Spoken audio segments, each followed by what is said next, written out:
Let's go.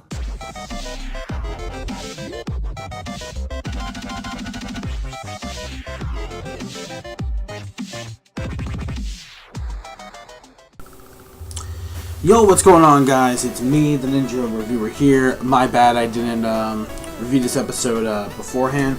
But now I'm here, so I'm actually going to finally do it. And I was gonna do it yesterday, but I was just doing some playthrough, not playthrough, but me just with a friend of mine online, and we're also playing some Blaze Blue Central Fiction. By the way, get hype, man. I mean, you'll probably see my PSN down below if you actually want to add me there.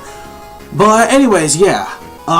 So when it comes to, So when it comes to actually, you know, JoJo's Bizarre Adventure, Diamond is Unbreakable, episode 33 review. And after that, you know, there was the cloud of mind of getting away from the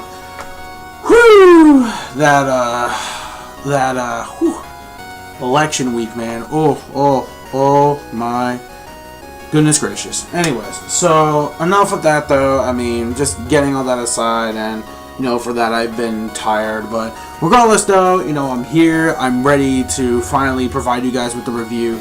Not too late, by the way. Also, I'm gonna try and also get on with the, well, Dragon Ball Super is not out yet, but when it comes out later on, we got Dragon Ball Super coming out, and hopefully, I swear Crunchyroll better not crash, because I try to watch One Piece or Dragon Ball Super, it's hard to, because then my computer just says, hey, fuck you. Not my computer, but not my computer, the servers say fuck you, and I can't, you know, watch the episode.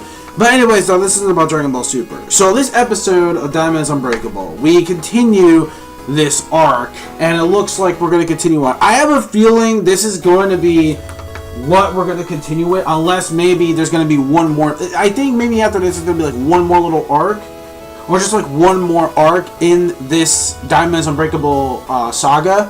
And I think after that, it is finally going to end. But from what I heard, isn't it supposed to be like 38 episodes or 39 episodes, something like that?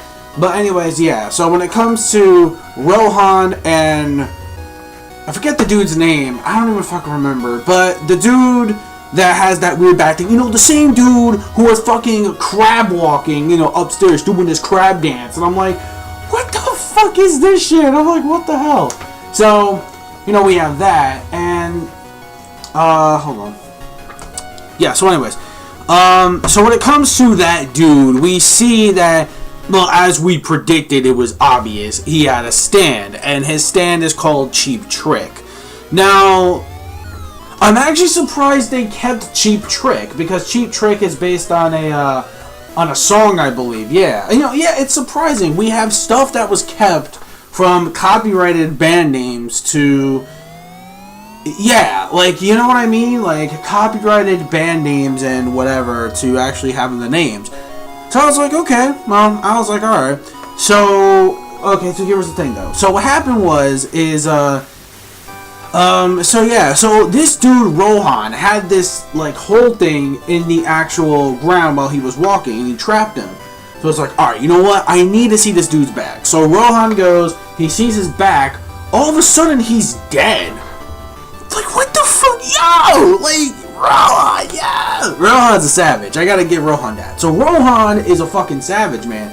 He turns around and kills this dude right in the back of him. He's like, yeah! And like, in the back, and he's fucking dead. Then the stand goes on Rohan's back, and it's like, yo, what up? Yo, a fucking Cheap Trick is a dick. He's a big old bag of dicks. Like, he really is. Like, with Cheap Trick, what his thing is basically when you are actually part of him, that now you have the stand on your back, it literally tries to annoy you by telling you all this shit until you get tired of it, and you have to make sure that nobody else sees your back, otherwise you're fucked. So it's not really that. Okay.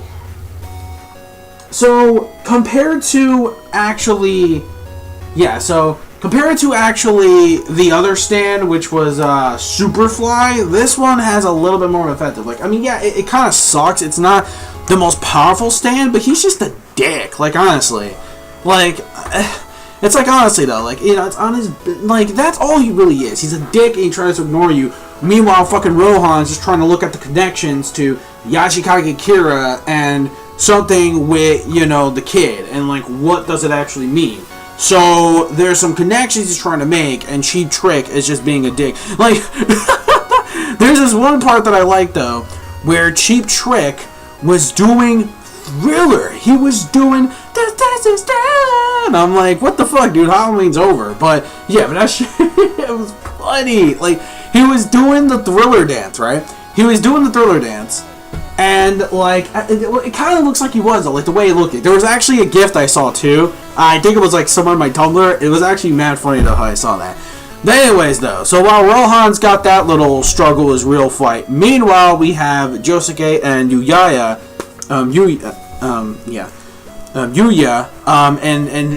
and their struggle to fight off against, Enigma. With, TERUNOSUKE, of course. And basically, just like last time, we see, you know, when he opens the paper. So Josuke was actually saying, look, you know, you can trap anything within that paper if someone actually gets into the fear. But what happens is, with that fear alone, look, all I have to do is pretty much just go inside that paper since it still has Koichi's name on it, and he's able to go inside the paper in order to actually see if he can actually get Koichi out. And then all of a sudden, oh my god. Wow. TERUNOSUKE. There we go. That was his name. God, these names sometimes are just a little bit hard. Not always, but they're hard. So TERUNOSUKE, he summons a fucking taxi. Yo. He summons a taxi. And I'm thinking, who the fuck is driving this thing? Who, like, trapped him in? So he summons a fucking taxi, and he uses that shit, and he drives to... Basically, he actually just uses it to go into the hotel, and then we see Kira's father, and he's following him, but then there, thinking that he actually, you know, that he actually trapped him in. So what happens is that meanwhile, we got Yuya, and he's using his stand, Highway Star, in order to actually set him down and to capture him, to actually get the paper bag to actually save upon them, because again, he can get away and just use anybody's within that fear. So he saw Yuya, you know, scratching his chin and saying, like, your fear is like rubbing your chin. What about something I forgot? I think it was because he was nervous or something. I don't know. But, so, yeah. So what happens is he was thinking of all those cute girls that were always basically, like, surrounded by him. And he was thinking, oh, shit, what if it's one of those girls? Like, you know, it could be one of the girls that actually know me. So then he goes there in order to actually challenge him off. But, you know, unfortunately, no luck. So he actually does, you know... so that's actually pretty cool. Like, the way he was actually using the stand thing in order to actually confident his own fear so he doesn't get caught into the trap. Meanwhile, we see Josuke and Koichi, where they finally escape, and they were able to sense the movement. And what Josuke did, he was able to repair the damage from what happened from just inside the paper. So with Crazy Diamond... It's just as OP as ever, of course, and it could just restore everything. So then what happens is Josuke and Koichi, they were finally able to use it in the location thanks to Echoes, and then we had Echo Street Freeze, and then what happens is, you know, he was caught in it, and then apparently Josuke did his usual, and he just pretty much just whooped his ass, pretty much, like, it's pretty obvious. Well, then after he just, you know, basically did the smackdown on him using, you know, Crazy Diamond, he... basically just sealed him, and he sealed him in a fucking book. He used that to his advantage to repair from all the shit that he can do, because he can reverse anything that was effective, including damage. So I was like, Jesus fuck, Josuke, man. Oh my god, this dude turns him into a fucking book. Like, you think, because he's able to use the objects, and he's able to actually implant them inside a book. And I'm like, what? And I'm like, yeah, true. I mean, we've seen this kind of shit before when it comes to, what's his name? Angelo? Yeah, like way back at the beginning when he was like a fucking rock or something, like a little rock statue. Yeah, and I'm like, okay, wow. Didn't see... I'm like, oh my god.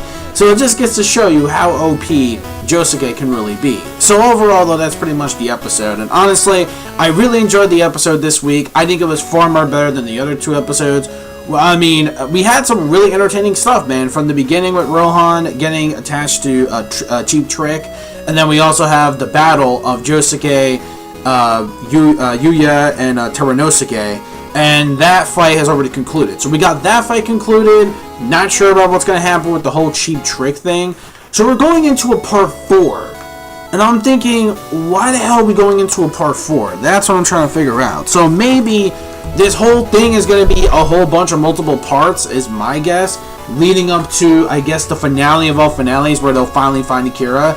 It's probably my guess. But I did hear, I think there was like one more stand user we have to get, I believe. And then after that, I believe then we'll have the finale, if I'm not mistaken. So, overall, yeah. So this episode was awesome. I love the animation this week especially. The stand, Enigma, once again, the most ridiculous. I mean, then again, it's JoJo. It doesn't surprise me, but it just gets more, no, I hate to use the words, bizarre, but it actually does. And definitely, it's really awesome. So again, I would give the episode a solid 5 out of 5 episode. This was definitely another one of my favorite episodes. Definitely, it was a lot of fun. From the comedy from the beginning all the way to the good actions at the intense moments, especially when Yuya's fear was almost starting to get to him in a way while fighting off against TERUNOSUKE. That was actually really cool. And then Josuke, and then finally finding the exact location where they are, thanks to him, you know, rebuilding that after getting back from the paper. And I'm thinking, what the fuck can be in that paper? Like, what else can this dude fit in? That's a big question. Can he? Maybe it's like a pocket dimension thing. That's probably my guess. It's probably some pocket dimension thing he can create. But again, it's a very unbelievable fucking broken stand. Like, it really is. But people are like, oh, well, this is broken. Wait till you get to part 5. I'm like, oh, Jesus. I don't not even imagine what part 5 stands are going to be like. Oh, man. So, but I think we could be getting part 5 next year. If I'm not mistaken. I believe so. So anyways, that's basically it. Because I think in the opening, it kind of hints that we are getting that next year. But regardless, though, let me know your thoughts in the comment section below of this week's episode of Diamonds Unbreakable. And I will see you guys next week for episode 34 of JoJo's Diamonds Unbreakable. So until then, peace, soul, love, chicken grease, and the sky's the limit. Anime manga fans, keep supporting what you read and what you watch. See you guys next week. And, yeah, bye-bye, and stay safe, everybody.